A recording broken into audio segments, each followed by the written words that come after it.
remarkably enough, I keep bouncing between all of them. It's like the old joke. How do you know? They seek him there. They seek him there. They seek him everywhere. I have a bit of a hangover today. I went on the lash last night, so a bit burnt out. It's like the old joke.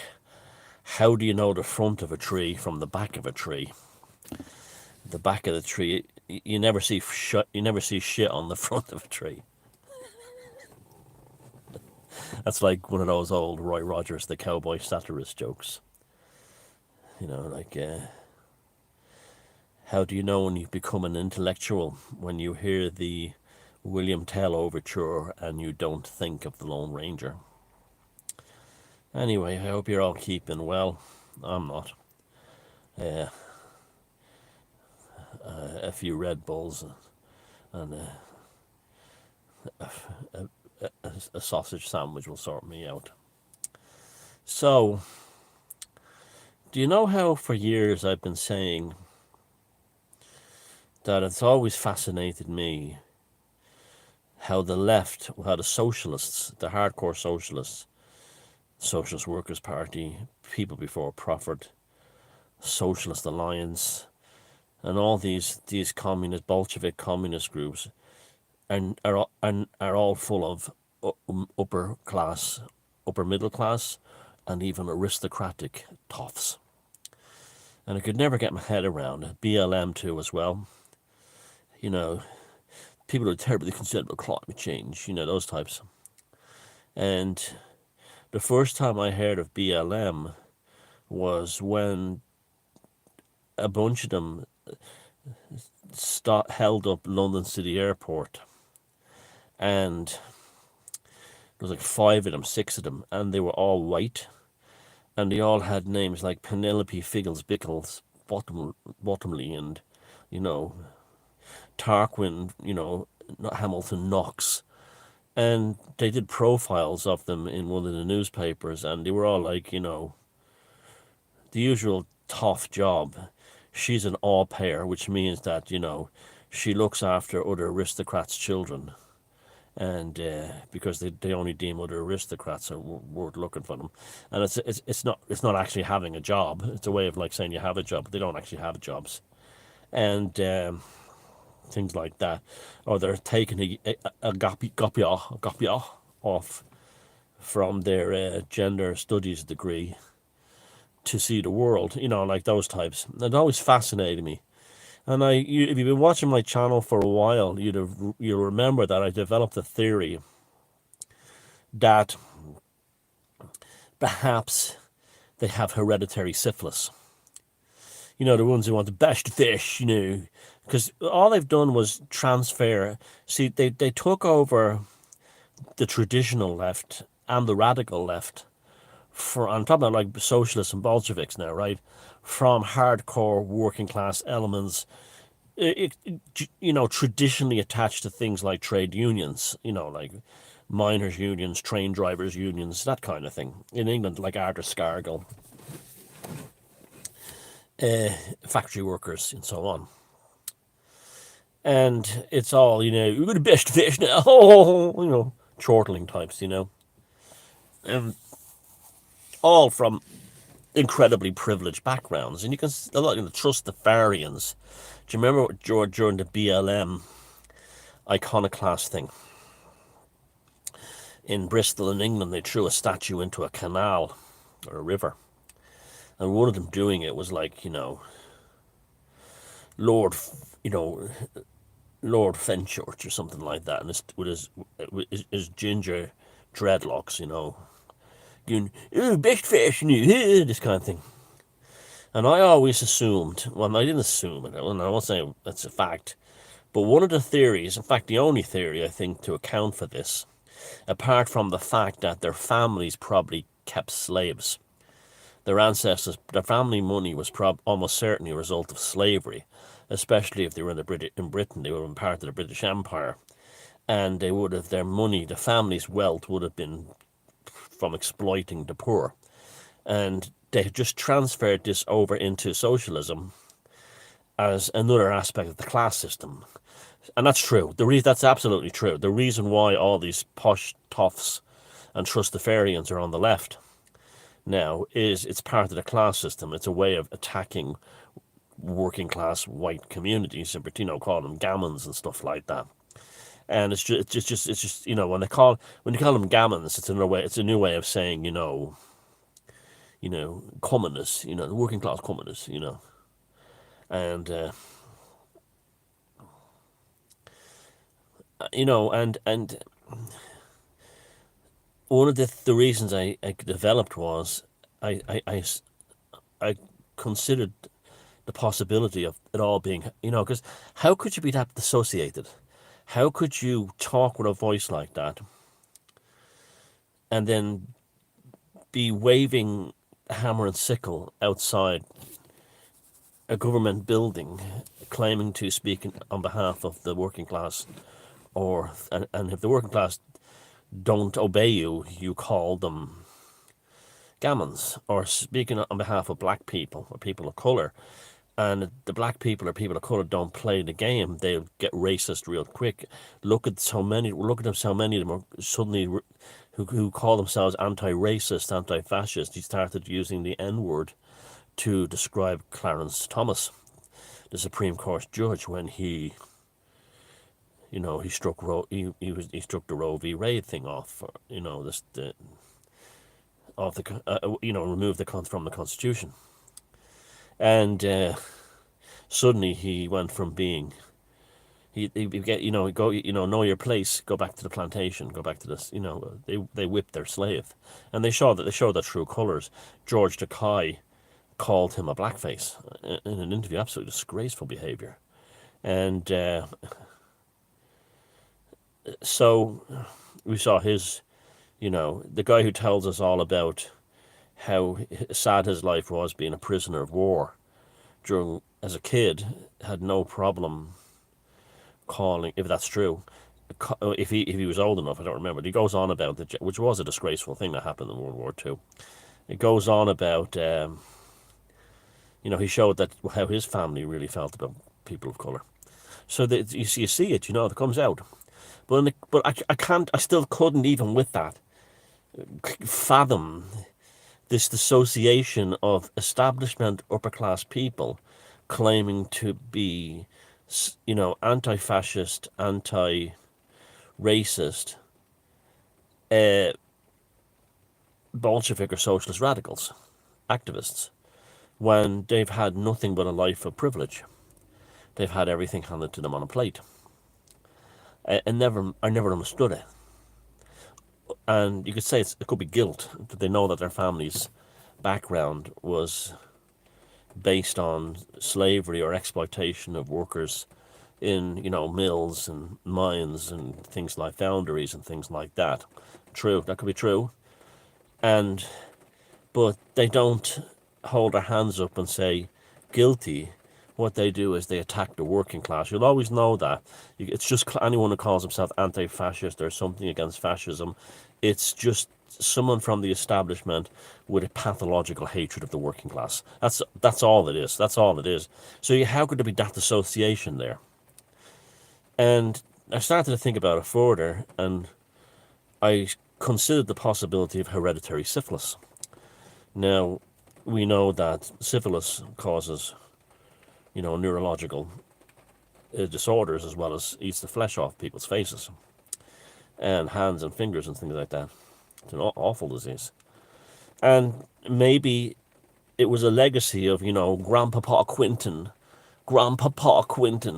who was on diplomatic attaché in the Transvaal, or in customs officer in Madras on the inland customs line, and his job was to take the salt off the Indians or charge them tax because they would die, and I'm an anti-fascist, but I don't want to know that, and this kind of thing. And Uncle Grandpapa Quentin helping himself to, young boys, coolies, and boys on the cotton plantation, and young boys in South Africa, and in Zambia, wherever he was stationed on diplomatic attaché, and tropical venereal diseases entering into the family bloodline, and these things, both syphilis and gonorrhea are both hereditary. They can remain in there as dormant from generation to generation. They can be passed on to babies and stuff like that. And this is a huge, back in Victorian times, it was an awful thing. It was a huge thing. And penicillin was invented. So it's turning out now that what they're calling the monkey bollocks, we all know what's really causing that, the needlecraft. Okay, it's just another symptom of the needlecraft, right? The ones they're showing now that they're having, the ones who are having the monkey bollocks, and it's all these types I'm talking about, the woke types, are developing virulent strains of syphilis. Virulent. And the pox. They have the pox, right? It seems to me that the monkey bollocks has activated the syphilis, and it's such a virulent, it's a drug resistant strain, and these people, their faces are literally, and fingers and hands are literally falling off them, and it seems to be, this may be another sign of the transubstantiation. And it's fascinating to see, and it's pretty horrible. I wouldn't wish it on anyone, even though they go around wishing it on the working class and stuff like that. Best fish, Neil's Ledge, Farash, and Leinster Rugby Club. 2 pints of honey, best fish, and so let's hopefully, it's you don't, those of you who've been transubstantiated, it doesn't show up, because it's not pleasant. But it's one more thing that's showing how it's all falling apart. It's all falling apart. Yesterday I counted 6 ambulance that equaled the record. So 6 on the way to work and back. I saw 6. And I live in a rural area. It's not heavily populated at all. And I saw 6 ambulance. It's 2 days now I've seen 6. I see 3 or 4 most days, sometimes 5. The biggest number I've seen now is 6 on the small country road. 6. God knows how many you'd see we've lived in a busy route in going into a city or a large town. So it's the winter of eternals, the winter of the greatest sorrows is definitely going to be something else, and it's a good thing that people like us are prepared for what's coming, because it'll be like a horror movie, and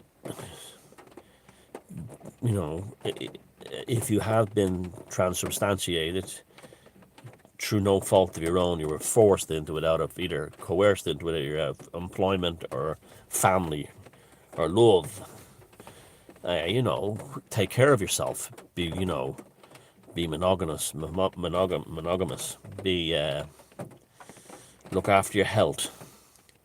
Eat well. Don't have too many nights like I had last night on the lash, and on the ale. And see, the thing is, I can't drink anymore. I have a couple of pints and I'm in bits the next day. I just can't drink. And that's why I haven't really been drinking for years. It's just that I don't really enjoy it as much as I used to. But last night I was in a lousy mood because I was reading about this monkey bollocks thing, and it was like, this is just how evil they all are, the establishment, just how evil. And gosh, and I found that one of my girlfriends from school had passed away a few years ago, and that was kind of like, gosh, she had cancer, and that was kind of ouch. It was like, mortality. This is why I'm so glad I'm not involved in politics. I fucking hate politics. And I never will be an activist. You know, I'll do things to elevate the human spirit if I can help do that, or to make people's lives a little easier, or to get them thinking about stuff.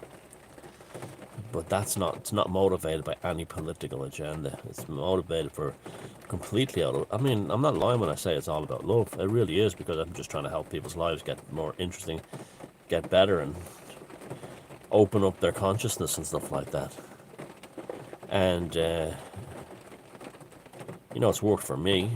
You know, I'm human. I have a bad day now, like I had a bad night last night. That happens every so often. I also had a Vindaloo yesterday, and it's repeating on me something terrible. And I can usually handle Vindaloos no problem. So yeah, I'm not trying to be negative, the rain falling around me and the weather shit. But the weather's now starting to you know, I'm seeing rats everywhere, dead rats.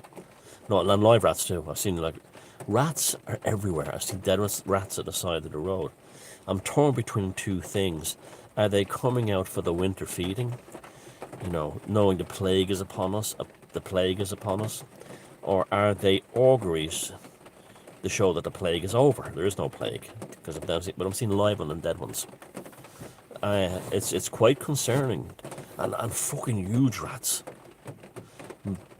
Huge bastards, you know. This is why, if you ever had a situation where there's an anarchy thing, you know, you'll be glad you have cats or ferrets or animals like that that go after them.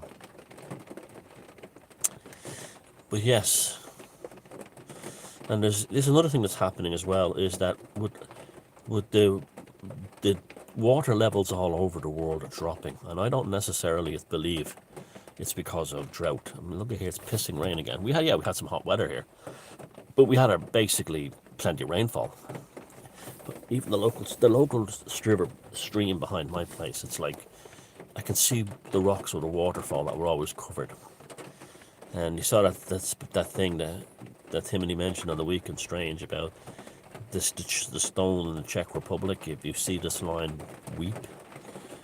And it's almost like the aquifers have stopped bringing water to the surface, and that's actually what's happened to the Thames. The Thames and the river that goes through London, yeah, it still has its water from runoff of the land of it during its course, and drains from urban areas and stuff like that. But the actual source of the Thames seems to have dried up. You know, and our ancestors worshipped rivers for a reason, and named goddesses after them. So the auguries are everywhere. And I don't want this winter to be a bad one. I don't want it to be, you know, the winter of it, you know, of the greatest sorrows, the darkest shadows. But like I always said, the darkest shadow is created by what? The brightest light. And that light has to shine for people to see the truth. You know, that's the Luciferian illumination. Interesting, isn't it? Okay. Look after yourselves. Bye.